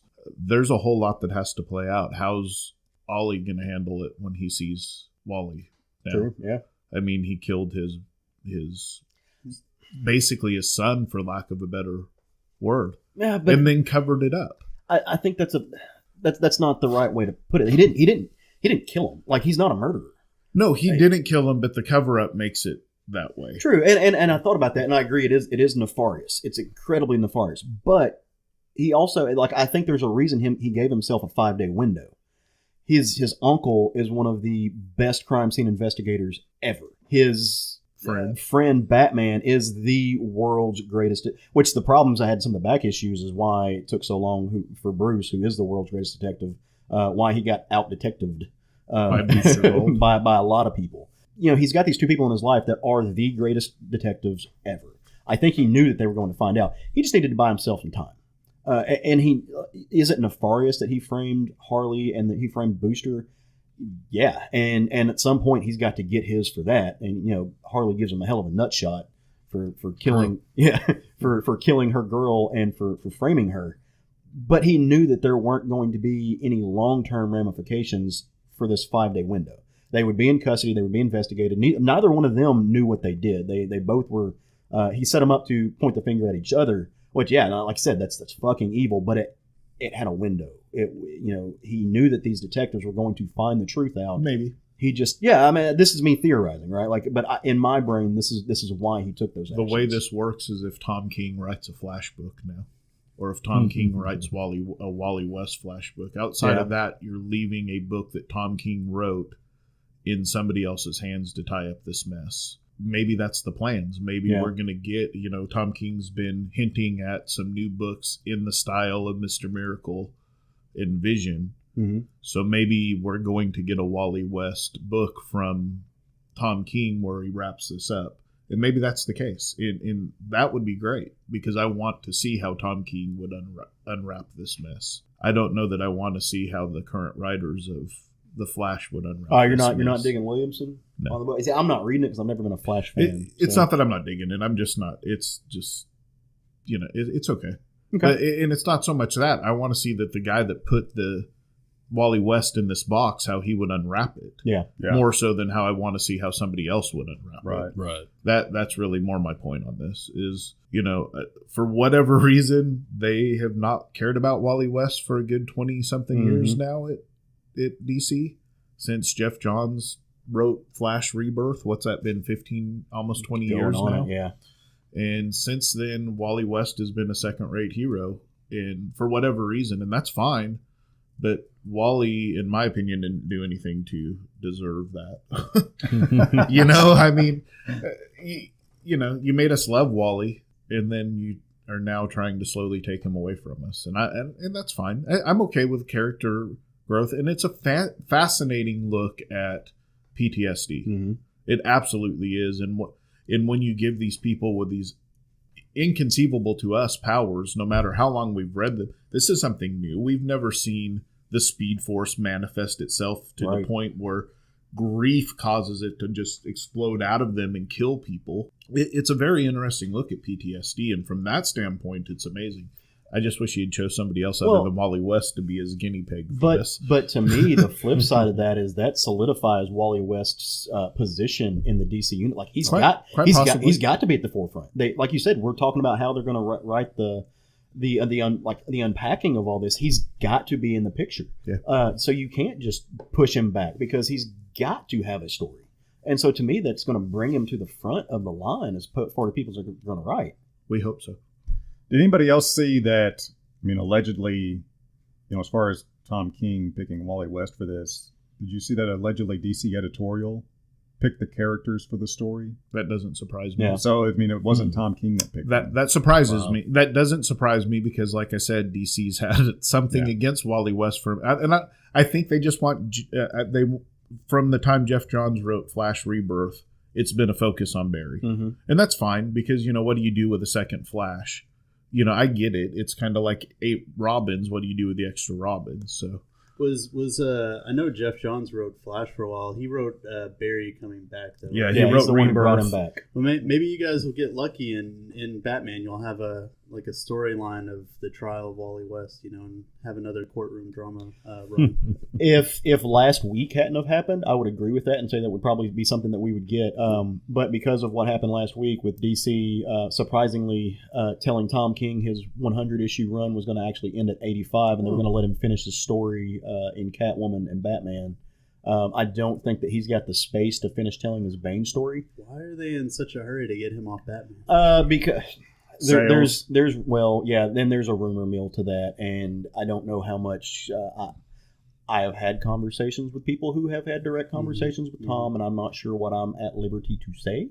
My guess is that it's been a very average book since issue 50 till last week's book, and that's really kind of the problem. They derailed it with the wedding thing, and then my personal opinion, this whole thing has been one big Bane story, and we didn't you don't need 100 issues of the same story on a Batman book. I'm okay with an overarching story that takes forever. What I'm not okay with is that from issue 50 to now, we're just now finally getting back to that story. It's been a long journey to get back to that story. And no offense to Tom, I love the guy. The nightmare sequence was some of the worst comics I've ever read. It went on too long. Yeah. A couple of issues would have been fine. Yeah. It was not good. Yeah. And I think that might have had something to do with it. But yeah, so like I said, I just think that the ramifications of this are interesting, and I think that's going to be the interesting part of this is how they unwrap Wally and what happens with Poison Ivy now that she's part of the Green. Because they've been trying to make her an anti-hero for a minute now.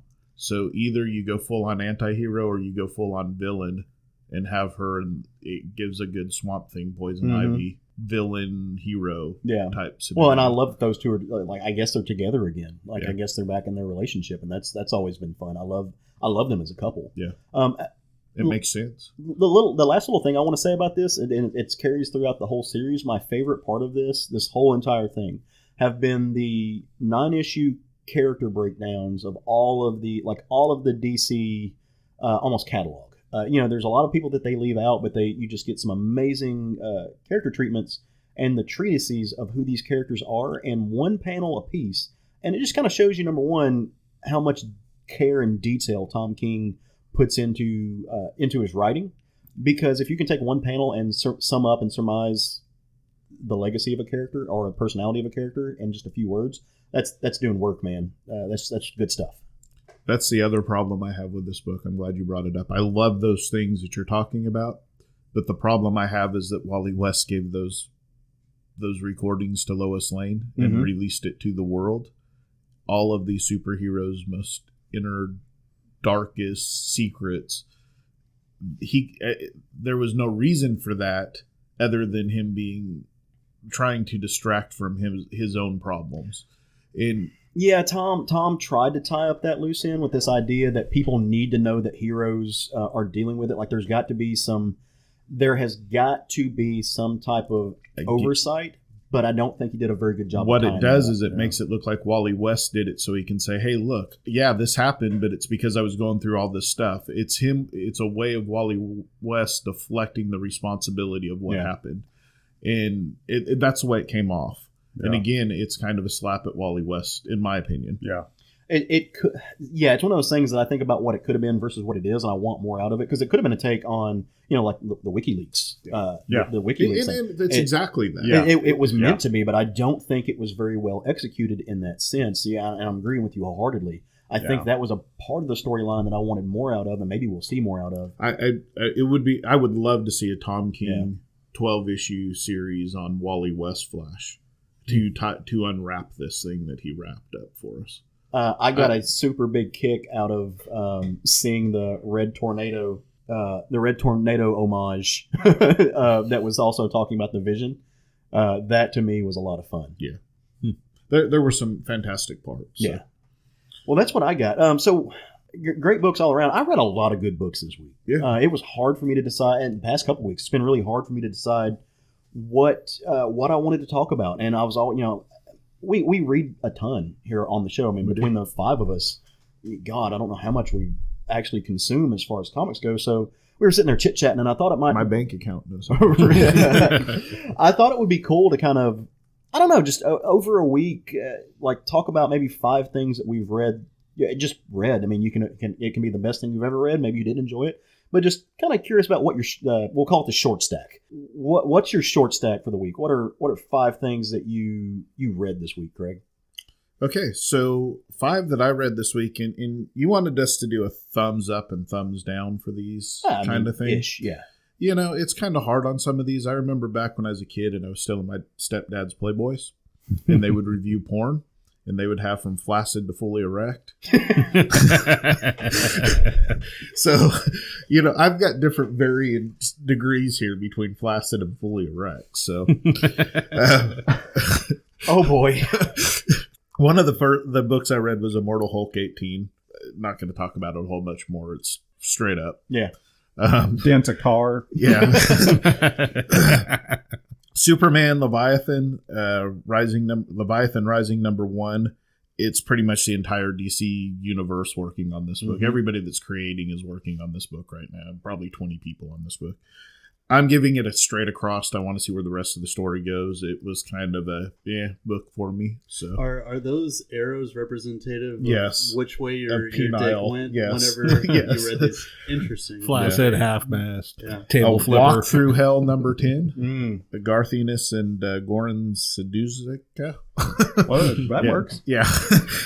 Straight up on that one too. They're big thumbs up on that one. It's that book. This issue was amazing. That book hit me The entire book's been great, but that issue was really amazing. Savage Avengers number 2, Dugan Deodato and Martin. About 3/4 erect on that one at this point. He saw a bra. Right? Batman by King, Janin, Fornes, and Belair. This issue is about 3/4 just because we finally moved away from the nightmare stuff and starting to get back into the meat and potatoes. Such a dirty old man. I can't help it that my parents left porn magazines for me to easily find at such an don't impressionable blame, no, this young is not age. This is not your parents, sir. This is your father. You don't blame this on your mother. My stepdad, yeah. Sean, man, what's your 5 books for the week? What'd you read? And we need to know how flaccid or erect you are. Full erection on all my lists. Reading gets me hard. No. Yeah. Words. I'd like to tenure my resignation. I'm sorry, I completely derailed this. No, that was amazing, and now I have to follow that shit up. First thing I read was Demon Slayer manga, Volume 1. This is a damn good book about a brother trying to find a cure for his sister who got turned into a demon, and he has to learn by killing demons to investigate into them. Big thumbs up on this one. If you can go out and get it, I highly recommend it. I also read Ronin Island number 4, which kind of gave us an idea into what those zombies that were attacking the island were. Also a big thumbs up on that. I also read the newest chapter, which I forgot to write down what number volume of My Hero Academia also came out. And this one turned into the Gentle fight with Midoriya fighting a criminal named Gentle, which actually is one of the more interesting fights in My Hero Academia, but that's long enough for you anime watchers. Also read One Piece chapter 944, continuing into the Wano conflict and starting to get to a rise. To a head. Yeah. To a head. Thank you. I got you, buddy. Other big thumbs up. To a toe? To a butt? To a Jerry. Fully erect head. Fully erect head for the Wano samurai arc. Purple throbber. I am purple. I'm so sorry, everyone. I think you may need to see a physician. And the only book I had to kind of give a thumbs down to was Uncanny X-Men number 19. And this may be due to me not really kind of jumping into the series a little, like only a few issues ago. it's a lot of back and forth about like where the White Queen Emma Frost has been lately, and I thought it was just kind of confusing storytelling. It's all getting ready to restart anyway. I know it doesn't matter, but like I've enjoyed the last few issues, and this one the storytelling was just kind of all over the place. I didn't really dig it. Hickman's gonna ignore what's happened in the last 40 years and create his own X-Men. Pretty much. Hope so. Jerry, give me 5 books you read this week, buddy. So I had catching up to do since I was out of town. Doomsday Clock number 10. Mm-hmm. I know Caleb has read it. Have you guys read it? Yes. It was worth the wait, in my opinion. You've got Jeff Johns and Gary Frank working on it. It was a fantastic issue. I'm going to mention Tokyo Shinobi Squad, but we don't really have to talk about it. But it was fantastic for a new first issue. Ascender number 2 came out this week as well. Was it this week? Last week. Last week. Okay, yeah, I'm all mixed up because I bought my last week books this week. But it's going really well. Yeah, it's good. I still haven't got caught up in Descender, but it looks like they might actually explain. They're explaining enough of it that you should be able to figure out the world that it's in. I picked up War of the Realms number 5 by Jason Aaron, And Russell Dodderman, and Arthur Adams. Mm-hmm. So we've got one issue left? Yes. Of it's a this? 6 issue, yeah. And it's kind of sort of falling flat, and I don't think it's like has anything to do with Jason Aaron's writing or anything like that. It's just whenever you get a event of this scale and magnitude, that there's going to be some weirdness going on. Because it seems like they try to tie in the tie-ins into the main story, but it's also like this doesn't make sense because that character is doing that over here with these people. So Wally West did it. Yeah, right. And then the last thing I read was actually on my flight from Seattle to Houston or wherever. Make sure we're talking about the right city, please. Yeah, Jesus Christ. I mean, you were on the flight. You don't know where you landed? I don't think they know where they landed. There was like Jerry caught me up on this. The whole flight back was an ordeal. Yeah, I missed my flight to Arkansas, so I had to stay the night in Texas. Yeah. Wow. So anyway, I read Come Again by Nate Powell. It's something that I've had on my backlog for a while. I'm pretty sure Craig got it for me for my birthday last year. But it was really well done. It's a wonderful book. I really enjoyed it. Have you read it? I have. Oh, yeah. Oh, okay. I was going to let you borrow it. Oh, I've got it, man. Right? Okay. But I think that was 5 books, right? It was. Okay. It was. Yeah. So those are my 5. Matt, what's on your short stack, bud? My top 5. This was hard for me to pick because I had a lot of books I really liked this week. So number 5 was Daredevil, the current Daredevil run. I've never read much Daredevil. It's never been a character I was super hot on, but this run is great. It's really dude, they're killing it on this run. Very street level. Talk about some PTSD. Yeah. It's just an easy, great read. It's very compelling. Number 4 is Sharky, the Image book. Mark Miller, Simone Bianchi. I know some people say Millar. I'm not fucking saying it that way. We don't care how you pronounce your name, Mark. Matt Dykes was actually the one that corrected me on that one. He said it's Millar. Don't let him do that. Yeah. So, but anyway, Sharky's been a really, really good read. The art's it's the best Mark Miller book I've read in a long time. Yeah, it is. Yeah, same here. It's great. Of course, Immortal Hulk. I expanded on that earlier. Red Sonja is number 2 for me. This is a unique Red Sonja book. It's exploring her military strategy side. Mark Russell is writing the dialogue. So, I mean, everything the guy does is great to greater. Yeah. He's just dude, that guy's good. Caleb said it. You have to have a Mark Russell scale. Because even if it's not a great book by his standards, it's still better than like 98% of what's out there. Yeah. So, and it's of course, I'm obviously a Red Sonja fan, and this is a really interesting look at the character. It's unique, so I definitely recommend picking that one up. But number 1 for me was Criminal, Image's book Criminal by Baker and Phillips. It's excellent, and it's this week's was a really good jumping on point because it's starting a new story arc with a new character. Is Sean Phillips' son coloring that one? Yeah. I didn't realize that. Yes. Okay. I thought Philip himself was coloring. No, it's his son. Okay. Yeah. So yeah, Criminal is. I mean, if you like crime noir stories, I mean, nobody does it any better. No, than Brubaker these is two. absolutely Gosh, the best at oh, it, and dude, Phillips draws them fantastically. Yeah, it is great. Yeah. I think this run is better than any of his other criminal work.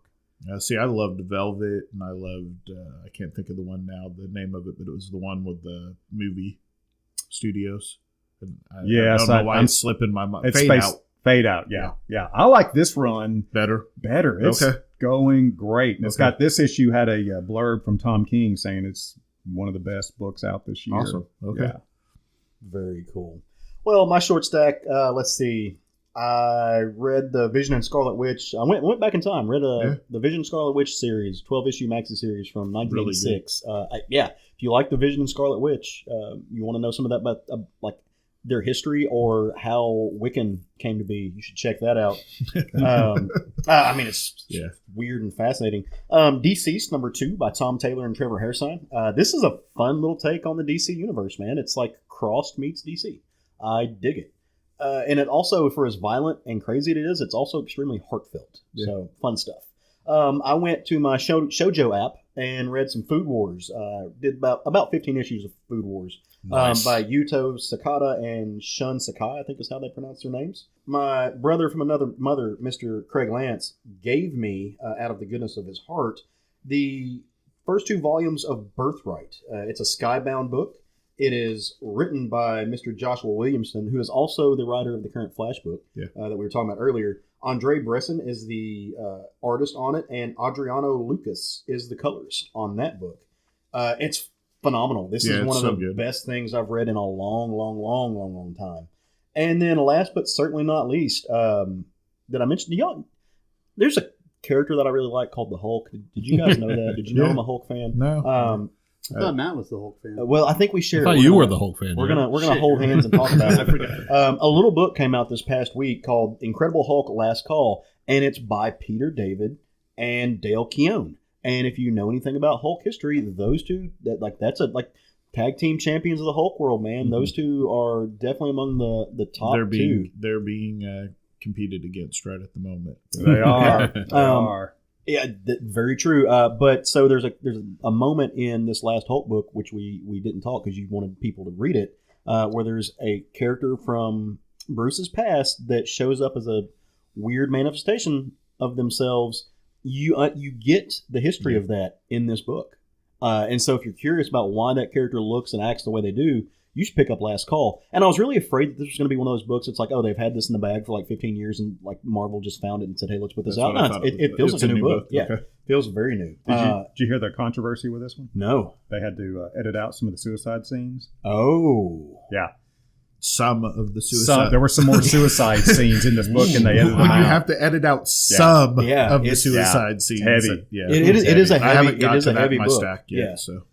It's. I'm glad to know it's not because you always worry about that it's going to be when they do something like this where it's going to be a book that was written 20 years ago and they just never published it. It's a one and done book, but it's good, and it's not just a nostalgia romp either. No, it delivers. It hits. It hits. Apparently with suicides.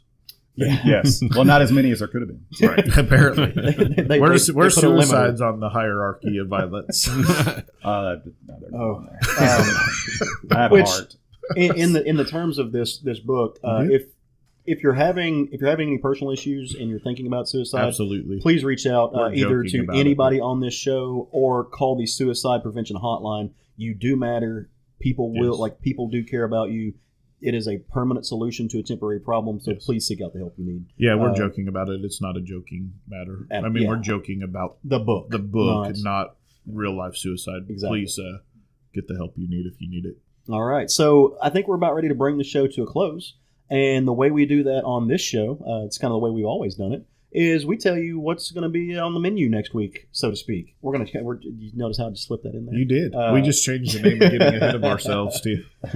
So what's on the menu? Food items. What's on the menu next week, Craig? I'm going with Trustfall #1 from Aftershock. Surprise, surprise, I'm picking an Aftershock book. Christopher Sabella and Chris Visions. A young mutant girl who can teleport items is used by her family to get ahead in the criminal organization they're part of. And her eventually rebelling back against them. Nice. Yeah.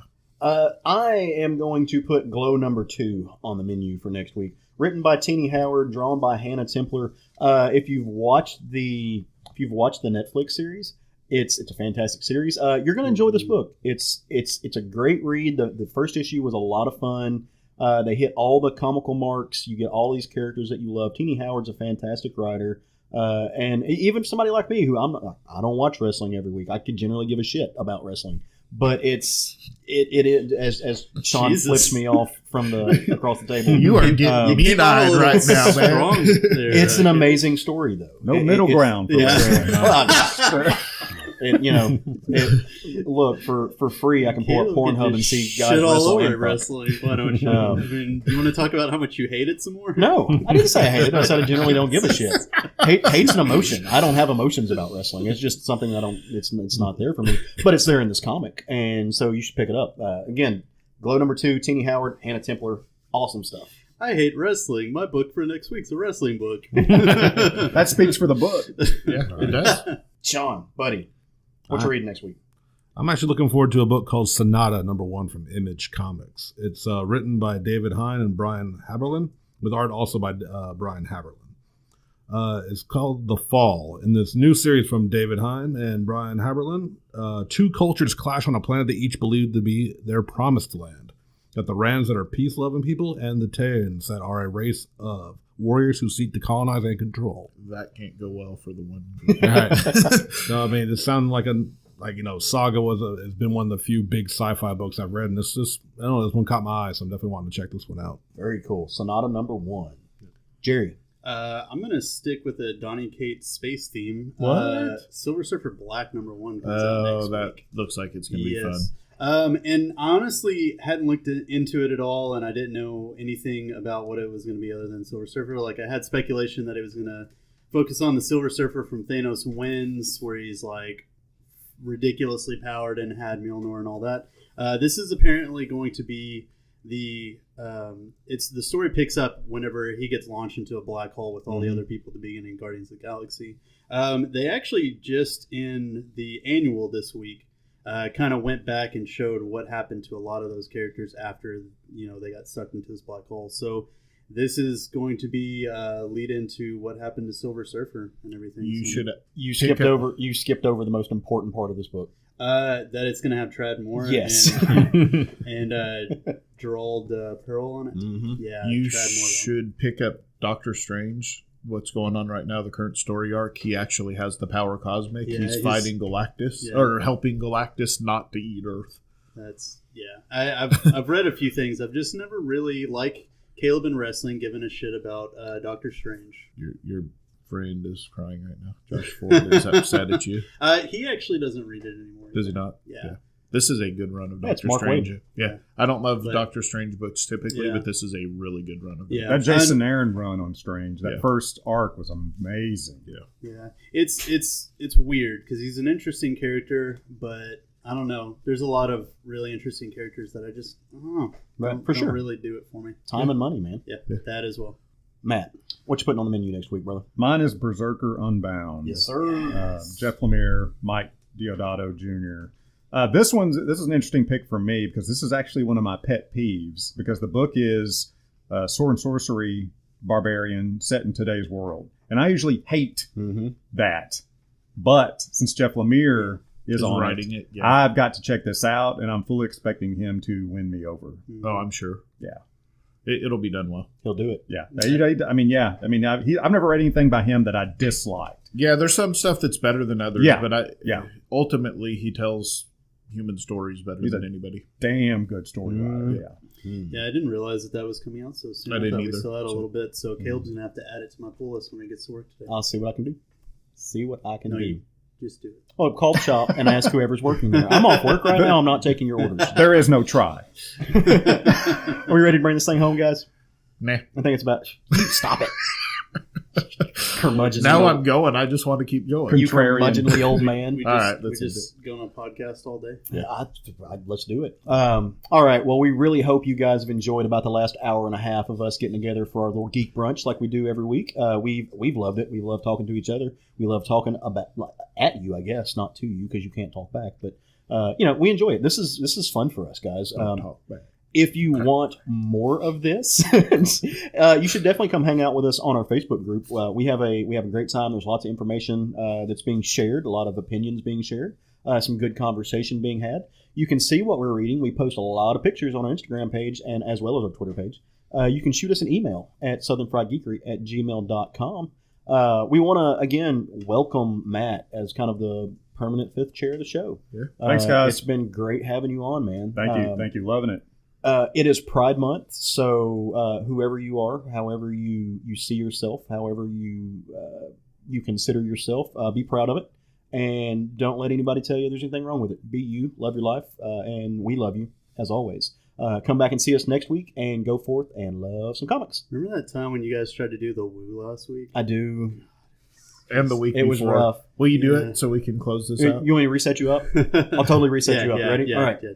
Go forth and love some comics. Woo! That was awesome. That's literally it. You know what we're going to have to do is record you for when you move. And just hit a button. So we can just put you in there at the end. Or Matt step his game up. Come on, Matt. I can't count on that.